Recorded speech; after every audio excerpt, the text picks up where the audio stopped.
I'm Thomas Erben. I'm the owner and director of the eponymous gallery, Thomas Erben Gallery, here in New York. So I met Gloria and I was expecting a really serious interview. And I asked her, what would you need from me in terms of, validating my request to be actually in the building here? And what she did, she held her hand on mine. We were sitting on a chair, and she said to me, you know what, don't worry, you are fine.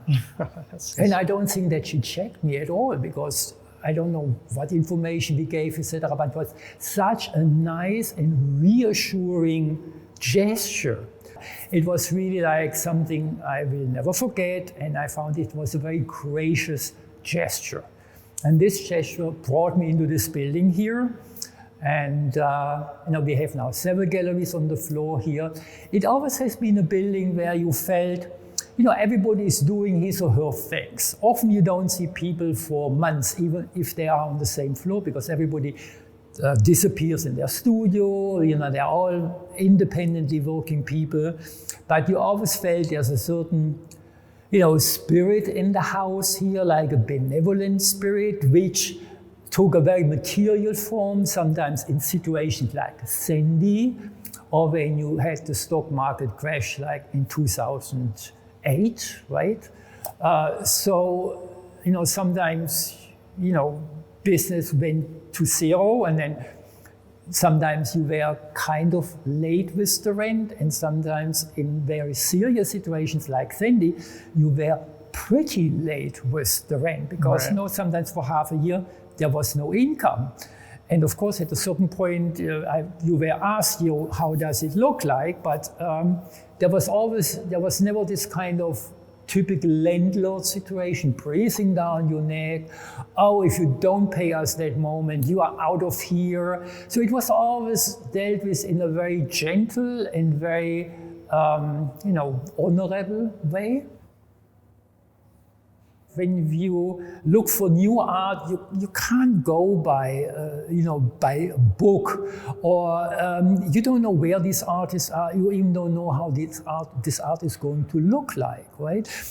It's just you look at things, and then suddenly something says, "Oh, what's that?" Right?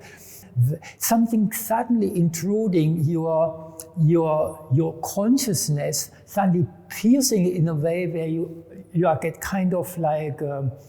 It's like a little shock through the system. Yeah, not in a physical sense, but you get jolted. And these are the kind of experiences which in a certain way make you aware, there is something which goes beyond what you know.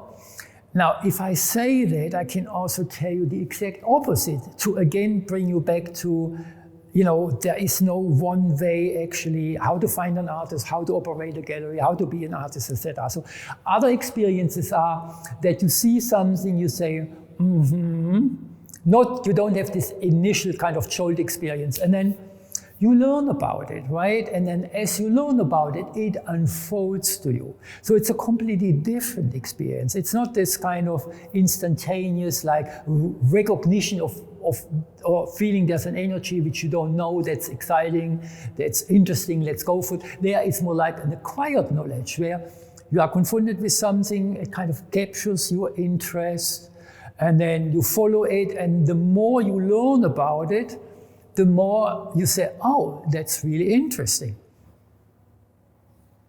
There's a certain level of recognition of the gallery, so we are no longer in the beginning, within the game or on the echelon of the New York galleries. We are like a mid-sized gallery, but I would like to believe, and I think it's also being confirmed by the responses we are getting, or by the reviews, or by the institutional placements of work of our artists, that the gallery actually punches, as one says, way above its weight. So even so, for New York standards, we are very still relatively modest commercial enterprise. The gallery is known for finding artists. Of course, if you find an artist, you believe in the artist, you think the work is really exceptional and might have the chance to enter the canon. Of course, you don't know whether it's going to happen, but you have your hunches, you see things, or say, oh, with a lot of experience, you think, okay, that connects in a certain way to what I know of art history, but it does not only extend it, it also breaks away from it and then rejoins it on a different level. So you need a space to do that, and you also need a space which is not too stressful in terms of finances. Often these artists, when you find them, they have a long way to go to get recognized, and you have to be able to sustain that. You have to be able to very prosaically, you have to pay the rent, you have to pay your staff. How do you do that? So real estate in New York is a very crucial issue. You see galleries moving from one quarter to another. As the quarters gentrify, they have to go somewhere else, and then that quarter, that area of the city gentrifies again, they have to again move somewhere else. So that I could stay actually for 20 years under very stable conditions was extremely helpful for the gallery. Yeah.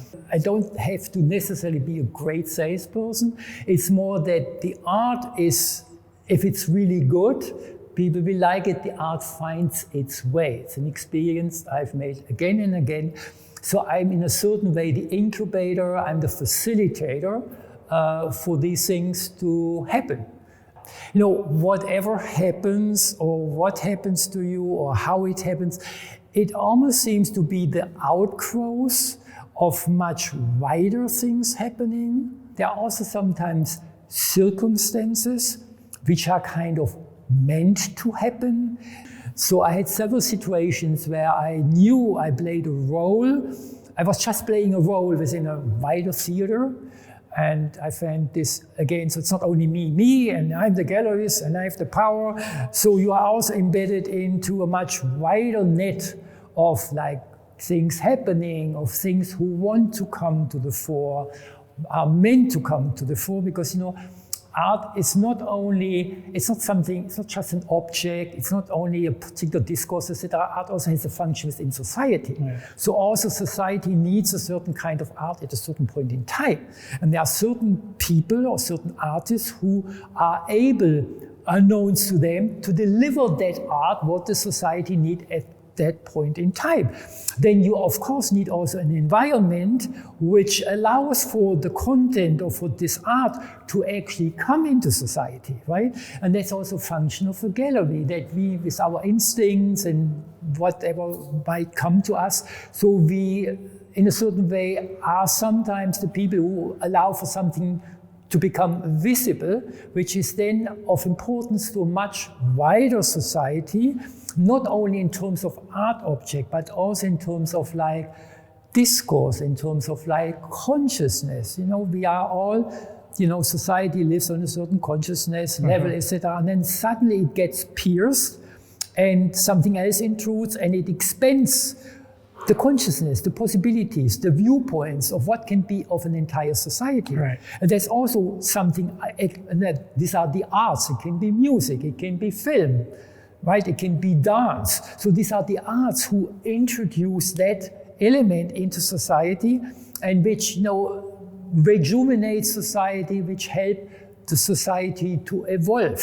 Yeah. And even there, we as galleries, we play a certain role in for us, affording or a platform for these things to happen or to be shown or to be noticed. But for example, the gallery published a very important set of photographs by Adrian. It's titled Food for the Spirit. It's a set of 14 photographs, which were shot actually in 1972. It was a private performance. These photographs were never printed. The artist didn't have the time. And then we published this photograph. And if I recollect how this publishing came about, it was a very complicated and drawn out process over 2-3 years, which people brought in what kind of decisions or knowledge at which point in time. It was almost as if the art wanted to be birthed.